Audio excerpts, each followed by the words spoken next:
Good morning, good afternoon, or good evening. Wherever you are in the world, welcome and thank you for joining us.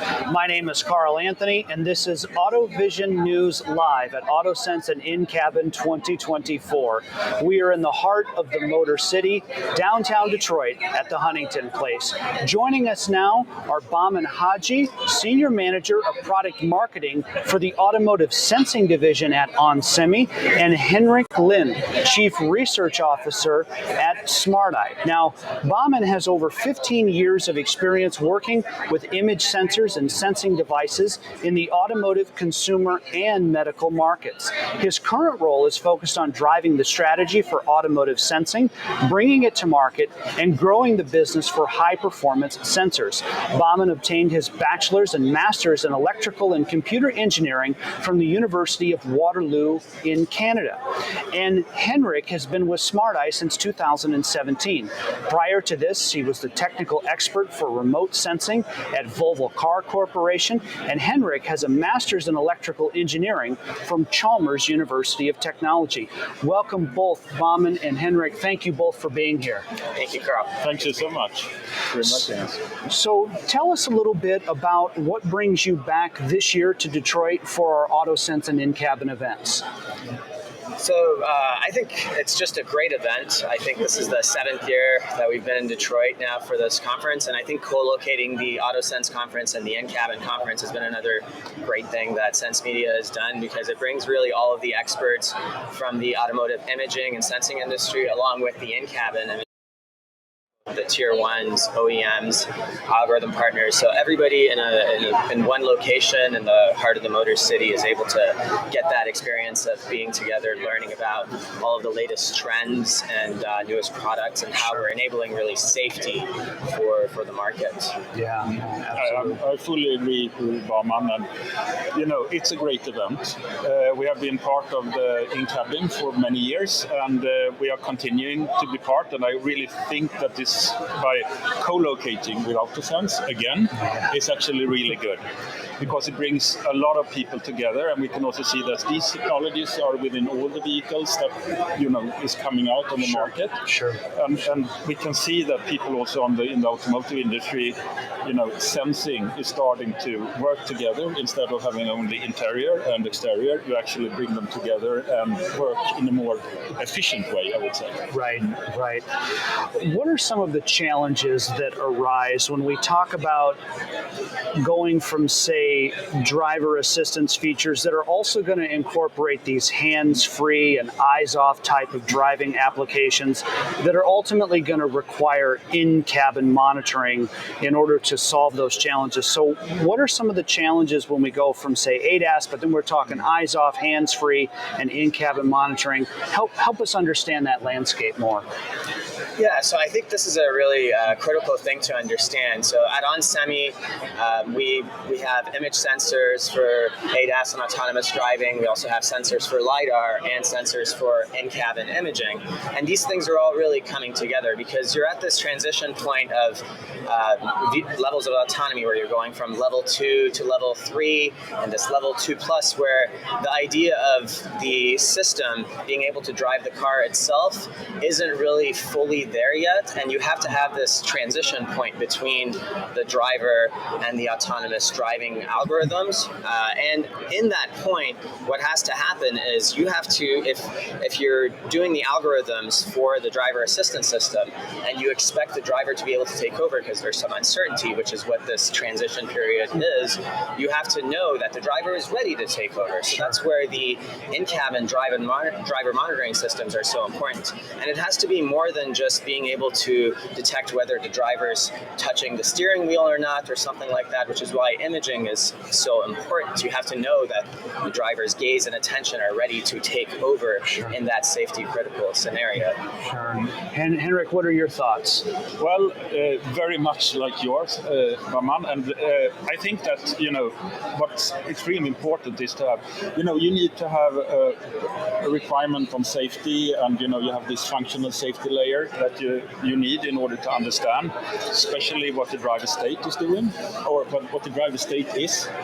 And if you're having the hands on the steering wheel or not, so to say, that can be determined by a multitude of sensors. I mean, you have the capacity, you have the imaging, and you also have now with the device that we're showing, you can do, I mean, from onsemi, you have the ITOS, so you can actually also understand that the hands are very close to the steering wheel. Sure. And so I think that all these technologies are brought together, you fuse them, and then you can have a good understanding of the state, basically. But it's also very important what Bahman said about understanding what the driver is doing before you get the request to take over. Right. Because personally, I don't feel, that we are in a completely full automotive world yet. We will have this transition period of maybe possibly 20, 30 years even, I think, where we are, in some areas you can go autonomously, but you also need to go down to manual drive in other areas. And then you need to have this transition, and you need to understand what's happening in the vehicle and what the driver is doing. Right. Yeah. Right. In-cabin imaging. Bahman, we'll start with you, and then Henrik, let's get your thoughts on this too. But in-cabin imaging, why is that critical to monitor the driver maybe versus another type of driver monitoring solution? What's really the significance of in-cabin imaging? I know we started to talk about it, but let's expand that a little further. Yeah, I think Henrik laid it out pretty well. It's with an imaging system, not only do you get to see what the driver is doing, how closely they're monitoring the conditions of the road by their gaze and attention, whether their hands are actually on the steering wheel, but you're really able to know what is going on inside the cabin and feed that into the decision-making algorithms. And then we go a level beyond that where you can get more and more advanced with the imaging features that you have in an in-cabin camera. By what Henrik mentioned, we're showcasing a joint demo between onsemi and SmartEye of onsemi's ITOF depth sensing technology, which adds that additional level of certainty where you're able to really tell from the sensor what the exact depth is to certain points down to the driver, instead of just having a 2D image where you have to extrapolate for the depth. And that's another key thing that adds to the safety certainty of the system. That makes sense. Henrik, your thoughts there? Yeah, and it's always good to have separate channels. So at SmartEye, we are working a lot with, you go from the 2D images of the cabin and understand how people are seated. We infer approximately how they are seated from the 2D images, but we can never say exactly that they are positioned on a certain distance, for instance, to the camera or in the compartment of the vehicle. So, but we can infer, and then we can compare with the real measurement. And then, of course, if we have those dual channels, we can compare them and say, okay, they align. And then we are really sure that this is happening. This is what we see in the vehicle. So that's really important, especially when we come up to these passive safety systems, where you need to have, an added, let's say like this, you don't want to have false interventions or airbags exploding by mistake. Right. And you don't want to turn them off also by mistake. Right. So it's very important when you come into that area. Right. Keeping with that same theme in mind here, why is depth sensing important in driver monitoring? And then further to that, how does adding depth data enhance the functionality of in-cabin image sensors in safety critical situations? And we could go a step further to say then, what features could depth sensing ultimately either enable or enhance? I think Henrik mentioned one of the key ones. So if you think about a vehicle that's about to get into a collision, if the driver is sitting too close to the steering wheel, depending on the speed, when that collision happens, there may be situations where deploying the airbag is actually a worse scenario than not deploying the airbag. Yeah, and those are safety critical situations where knowing the precise depth to the driver, from the driver to the steering wheel, is going to help enhance the safety of the vehicle.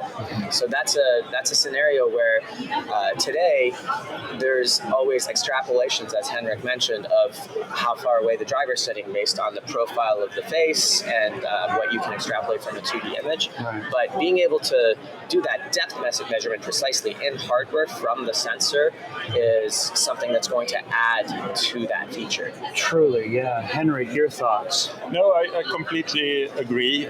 But there's also some other. We shouldn't. I mean, we are a lot about safety at Smart Eye, but there's certainly, we can see these new applications also coming within, authentication within. You can see these new HMIs popping up with, holographic head-up display, for instance, where it's also important to give, a feedback for the driver. Well, basically, you use the driver monitoring system with enhancement of ITOF to get the depth sensing, and then you can precisely position your head, and you can provide the right image, so to say, from the right position. That's a great point, actually. When you talk about added features, once you have these sensors inside the vehicle, that driver authentication is an additional feature that OEMs could add, because if you look at, for example, your cell phone, when it's doing Face ID, it's not an image of you, because you would be able to spoof it if you held up a photo of Henrik when he's getting into his Volvo, and it would say it's Henrik and it's actually Bahman. Right. You wouldn't want that situation, and the reason that you have depth is because you're able to add that level of security for a feature like driver authentication. I think this technology that we're talking about is just incredible, and I say this because I guess what I'm trying to say is that when I drive home this evening and I'm in my vehicle, and my vehicle has airbags like every modern vehicle, I'll think back to this interview, and I don't think I'll see the interior of my vehicle the same way again. And that's a good thing, because I've been educated to this technology. And I think that's what's so important, is that as Smart Eye is onsemi, you have the ability to develop this incredible technology that a consumer like me could say, I really truly am in a safer vehicle. That this safety system is intuitive, the safety system is intelligent, that is truly customized for my height, for how far I am. So I think it's neat. I won't drive my vehicle in the same way again. So I say that with a compliment to both of you. That's an excellent analogy.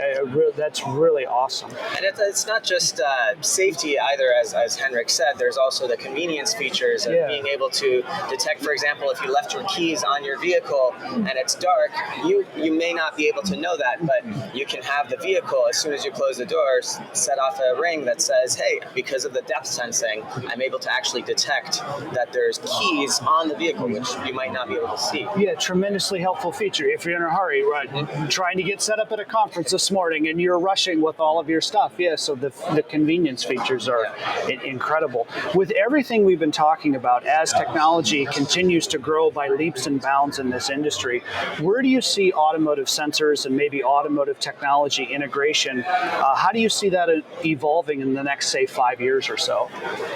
So I think one of the key things that's happening in the automotive industry is all of this technology coming out, and we've seen this over the last 10 years with autonomous driving and the push to really integrate more sensors on the vehicles. It's going to be about cost, and the cost for sensors reaching a level that the OEMs feel the value-added features are going to justify paying for those things. So I'll just use an example of external depth sensing for LiDAR. If you looked at this market 10 years ago, or even 6 to 7 years ago, there was a lot of hope that this market would take off a lot more quickly, but the level of, because of the benefits that depth sensing and LiDAR give to an autonomous driving algorithm, but the cost level has to be there for the wider adoption. And now, as of the past couple of years, you're starting to see LiDAR depth sensing into passenger OEM vehicles. For example, the BMW 7 Series, which was rolled out this year to vehicles in Germany. So that's the type of thing where, as I'm looking at it in the next 5 to 10 years, you have to look at how much are we enabling in terms of the consumer experience. You mentioned you're driving home. Why would you pay for a feature when you're buying a new car if the OEM is not able to show you that you're getting this value-added feature from it? You have to be able to experience it. And at the end of the day, all we're doing is we're trying to bring technology to the market at a cost point that allows the OEM to sell the consumer a feature. And so in-cabin imaging and driver assistance and safety will enable those things to allow the driver to be safer and more productive in their commutes. Sure. Henrik, your thoughts on that? Where do you see it going in the future? I see that it's actually going in several separate directions, but maybe bringing the same feature set together, because we can see that there is a lot of radars already in the cabin, and these are being fused. They will be fused, so to say, with the imaging part of the vehicle, including depth sensing, of course. And then you can have also you can also actually do a lot more features. Sure. Because you have, as I said, I'm always talking about these parallel channels and robustness. But so I do think that we haven't seen the consolidation yet. Mm-hmm. Where are all the car makers going? The OEMs, we don't know, because there are different routes to take. Sure. But it's also quite interesting when you look at China, for instance. There's a lot of hype related to these comfort features. Mm-hmm. You use the same camera, in-cabin camera, to take even color images, and then you should have these ears on top of your head. Filters. Yeah, it's very strange, right? So, and maybe that will come actually to the Western world. I don't know. We will see. Yeah, that's pretty interesting. Well, gentlemen, from all of us here at AutoVision News and Sense Media, I want to thank you for your time, sharing your expertise with us. Have a great rest of the show, and then, of course, safe travels back home. I've walked away from this interview with a lot of nuggets of wisdom, and I truly mean that. Thank you both so much. I've enjoyed this. Thank you. And we're both giving talks tomorrow on the depth sensing technology at the in-cabin portion of the show. So we're both speaking tomorrow morning in separate topics on depth sensing for in-cabin imaging applications. Awesome. Welcome. Yeah. We hope to see you there, or by either of our booths to see the technology demo or the rest of the show. So plenty more to come from both Smart Eye and onsemi, and more to come for our AutoVision News live broadcast as part of AutoSens and InCabin USA 2024 at the Huntington Place in downtown Detroit, alongside Bahman, Hadji, and Henrik Lind. I'm Carl Anthony, AutoVision News. We're